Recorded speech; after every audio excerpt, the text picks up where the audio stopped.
Hey guys, welcome to Project Metal Music's YouTube channel with your host Young, and we are here with Mitch from the band Panik. Welcome, Mitch. Hey, what's going on, everybody? Um, it's Mitch. No one else could make it to the interview from the band. Dan and Corey are still asleep. 6 a.m. in Australia. Here I am, ready to do this. Cool. So, what do you do within the band? So I play the bass and sing half the songs. Um, I sing maybe the songs that suit like a grittier vocal style, like the Gene and Paul. Dan plays guitar, Corey plays the drums, and Dan and I like the metal Gene and Paul. We both sing about the songs equally. It just split it up depending on who whose vocal style would suit the song better, and also who can sing and play the riff at the same time. If I can't do Yeah, it and he can, well, by default, he's got to do it. You know what I mean? And the other yeah. way, vice versa. Let's get into some questions. Sweet. As a kid, uh, what were you listening to? Pretty much for whatever was around the house or in the car, whatever dad or mum were listening to. There was a lot of the Offspring. I remember a lot of the Offspring. I see a heap of their CDs around me now, actually. Offspring, Bon Jovi, and Nickelback. Actually, now that I think about it, those were like probably top three bands I was listening to when I was a lot younger, when I was a little kid. Yeah, I still listen to them all now, actually, just not as much. yeah, yeah. Who actually got you into like listening to music? Was it your parents, or was it a sibling, or was it a friend, or Um, it would have been like would have started out with all those bands I just mentioned, what my dad would have been listening to around me, um, and my uncle as well. My uncle's got me into a lot of like Iron Maiden and Metallica and all those sorts of bands that I, more heavily got into when I started playing the bass and started learning um, the instrument. And then also just friends in primary school, you know, we used to go to the computer labs. You'd mess around on whatever they were teaching you in the computer labs, and some friends would bring around these. I remember USBs that the older brothers had put all these like Soilworks and like all these cool bands like that on, and they'd pass them around, and we put them on um, our school computer accounts, and we just would do work and just listen to all those cool songs, whatever was on this yeah, USB full of random music. yeah, yeah. Who actually inspired you to become a musician? Was it a family member, or like a specific band, or a specific Yeah, bassist or guitarist? Nikki Six, like 100%, from Motley Crue. I didn't even know what a bass was, but I just saw a video of him and I'm like, oh, he looks really cool. And I just wanted to do whatever he did, you know what I mean? I was like, I want to play bass. Didn't even know what a Yeah, bass sounded like. Didn't know the difference between a bass and a guitar. I was like, that's what I want to be doing. So it's as easy as that. Like that's an easy question to answer. yeah, yeah.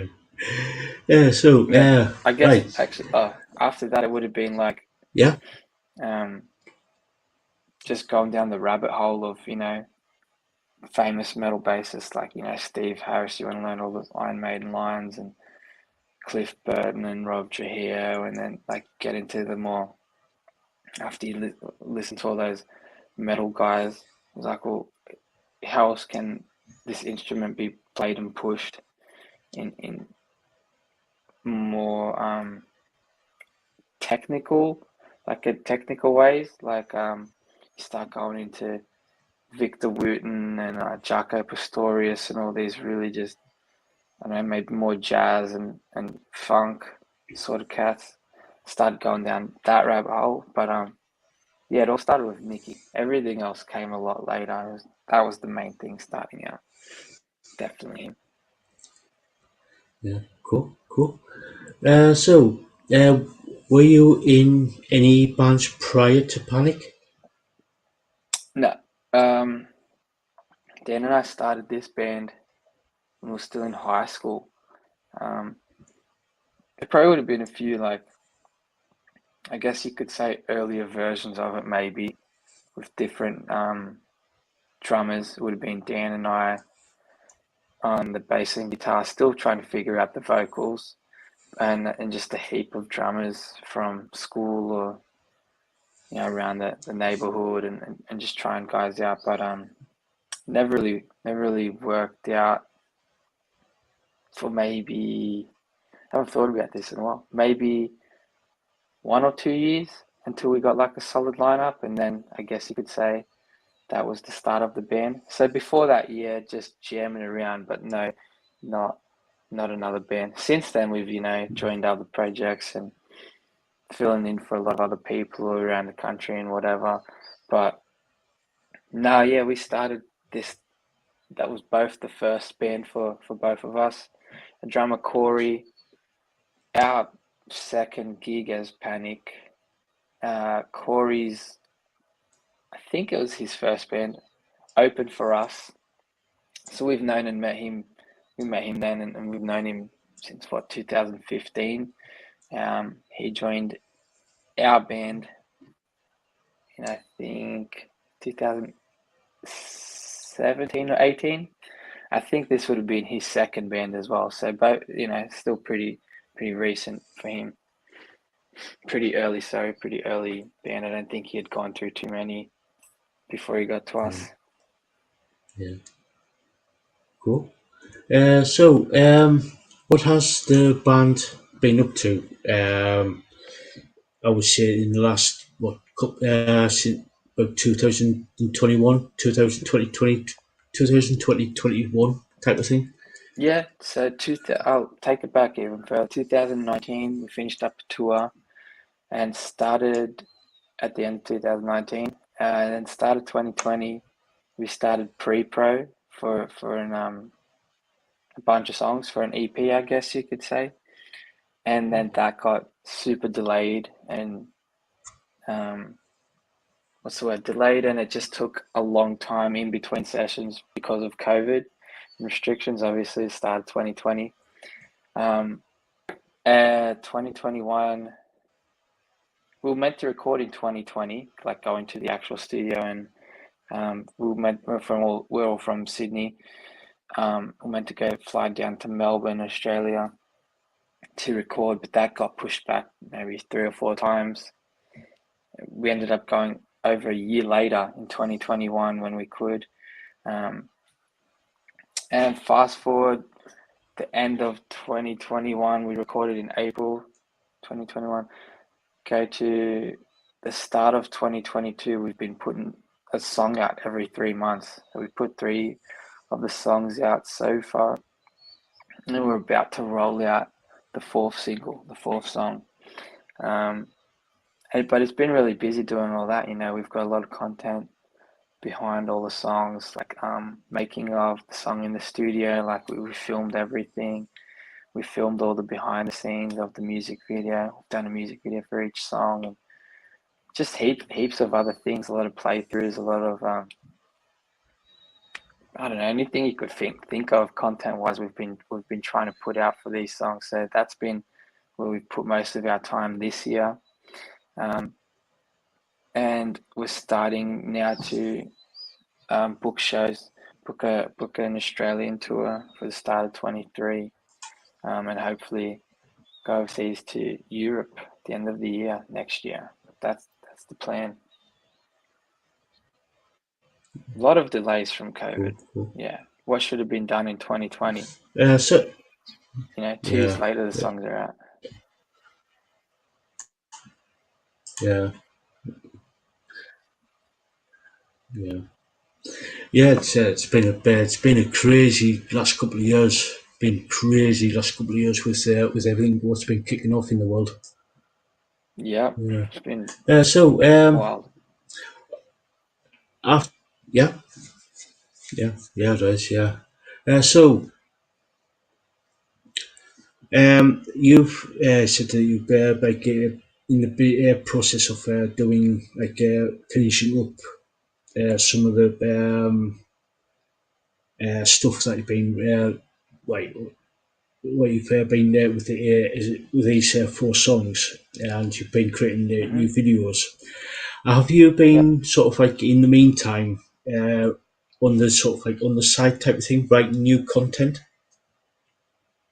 Yeah, a little bit. We want to as well um, go back and not lose them and go back into the studio and record some more stuff, not lose the momentum that we've been trying to build. Um, there's no specific time we've set when we want to go back into the studio, but for next year, but yeah, definitely next year. I actually forgot to mention that before.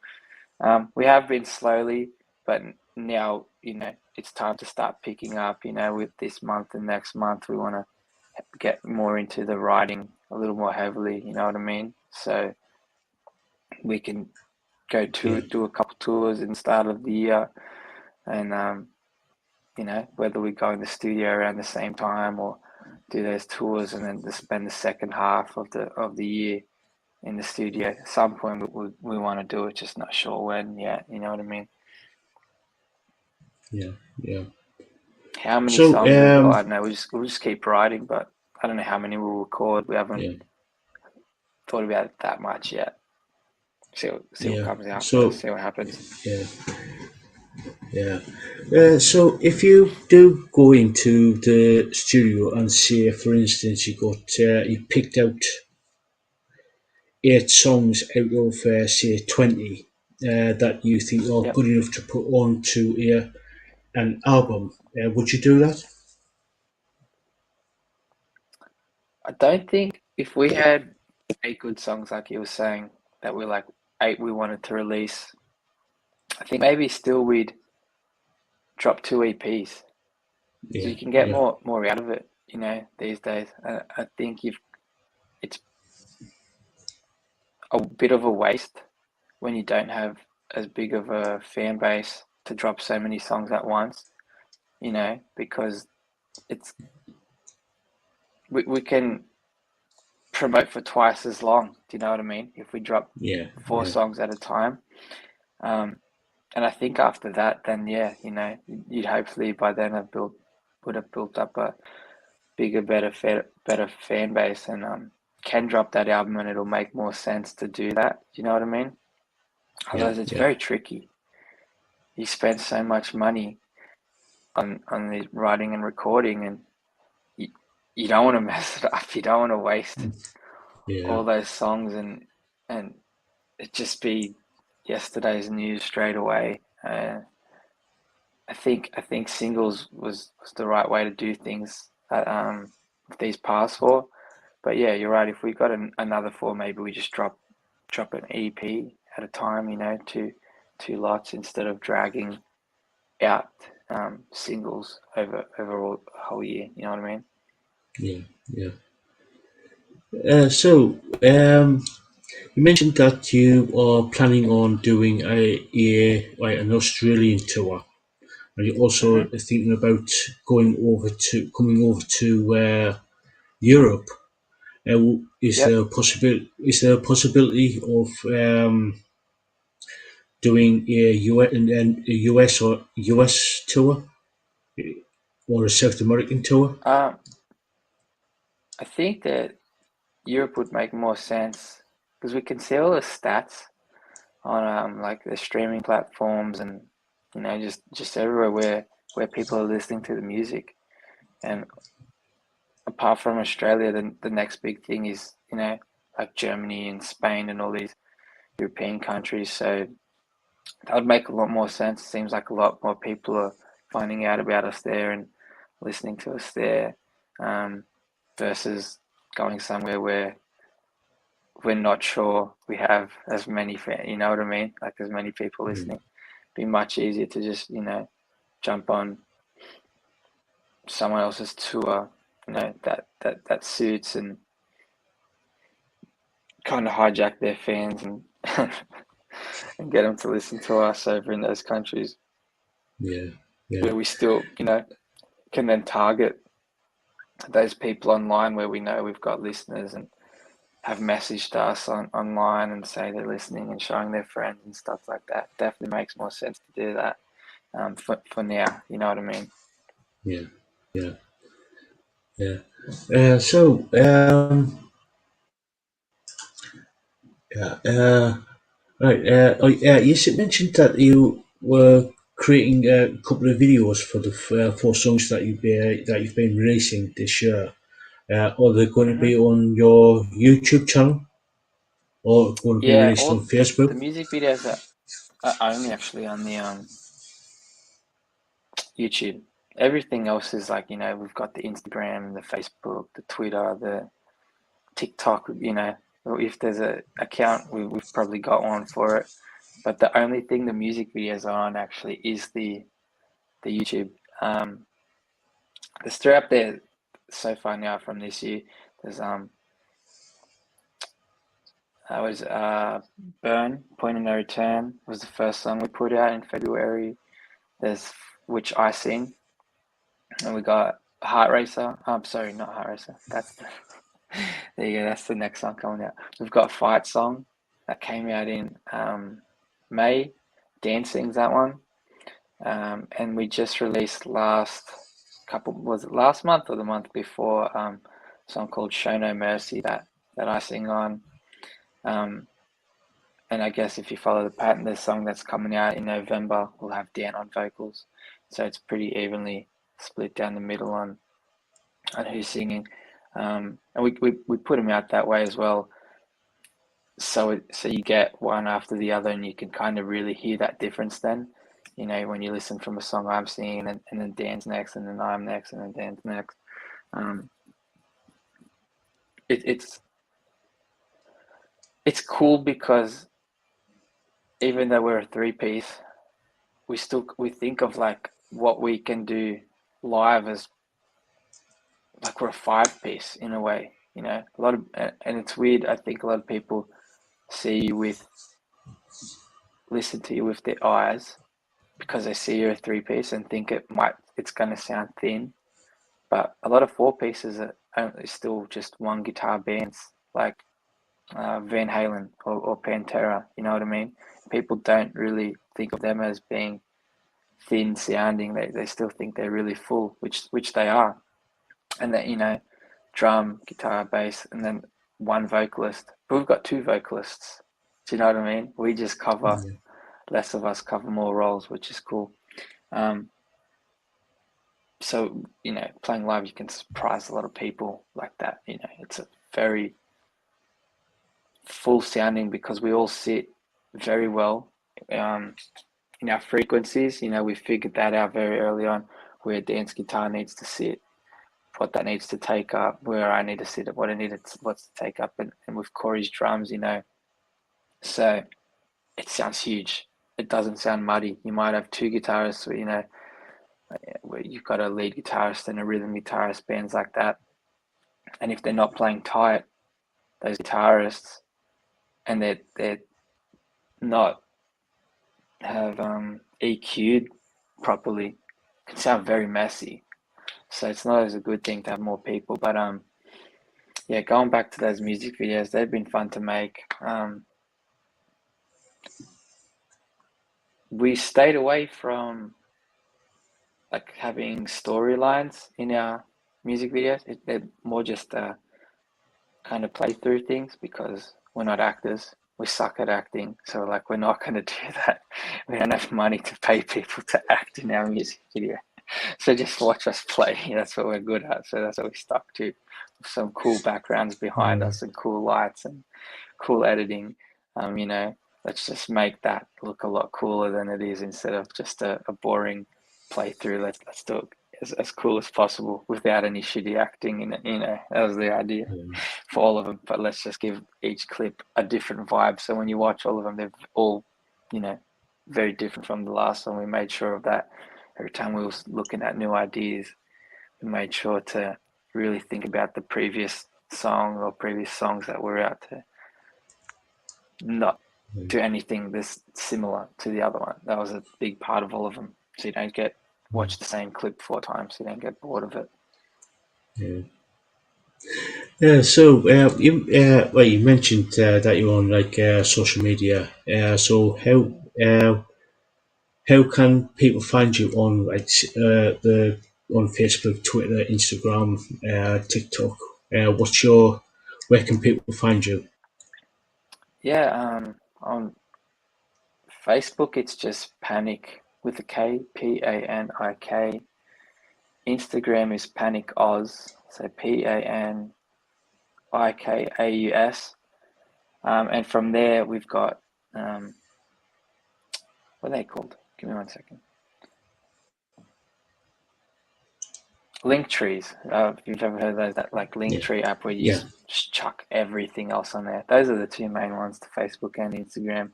You'll be able to find, all the other socials from those, the link trees in the bio of everything, or just on Spotify or Apple Music or anywhere you stream it. Songs should be everywhere. Just PANIK, Panik with K. Yeah, I think that's about it. The YouTube is Panik Official, but you'll be able to find that, just by typing the name and a song title in, or coming from the Instagram or Facebook. It's the easiest way, I think. Cool. This will be my last question. Any advice for people who want to become a musician?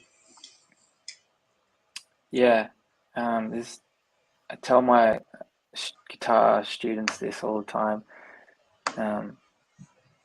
Don't wait to be too prepared, because you'll always have an excuse not to think you're not prepared. You just got to start before you're ready. That's the main thing. You're probably gonna suck, and that's okay. You're meant to suck. You're not meant to be perfect at it straight away. But as long as you keep doing it, you'll understand how to do things. You know what I mean? Like when we started this band, our first gig, we didn't have any vocals. It was just Metallica covers, because we didn't even know how to write a song yet. Metallica covers with no vocals, the first few gigs, which sucked. I don't think we sounded very good. I don't think people were like, what the hell is this?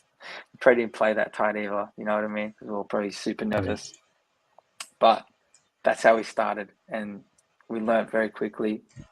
And now look, we've come a long way from there. So if we waited to be ready or perfect or know what we were doing, who knows how long we would have pushed everything back. And do you know what I mean? Just got to start before you're ready. It's the best advice. You're not meant to be good straight away. I don't think you are. You're meant to suck at stuff in the beginning, and get better. Yeah, sound advice. Anyway, Mitch, thank you so much for coming on and doing this interview. I know it's getting on for 6:30 your time now, and I know it's super early. Thanks for having me. Yeah. Thanks. So Appreciate my having pleasure. me on. My pleasure. So anyway, I'll let you get off and try and get some more sleep. And like I said, thank you so much for coming on and doing this little interview. It's been an absolute pleasure. No worries. Thank you very much. Thanks. Appreciate it. Check all our stuff out, everybody, and give us a message if you found us from the interview. Love to hear it. Yeah. I would highly recommend go check them out. They are a super cool band. So yeah, go check them out. Thanks.